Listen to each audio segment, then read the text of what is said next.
Телефон на все голоса говорит пока. Пора. И пальто на гвозде, шарф в рукаве и перчатки в карманах шепчут: подожди до утра. До утра.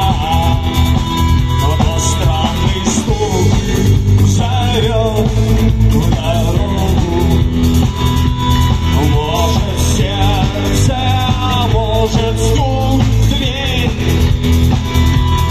И когда я обернусь на пороге, я скажу одно лишь слово: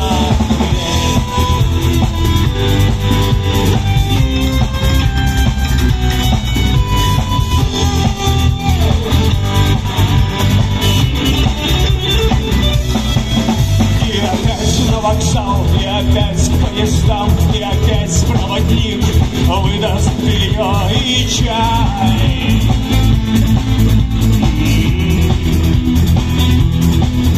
И опять не усну, и опять сквозь грохот колес не послышится слово: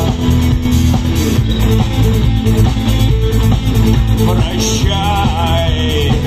Но странный стук зовет в дорогу. Может сердце, а может стук в дверь. И когда я обернусь на пороге, я скажу одно лишь слово: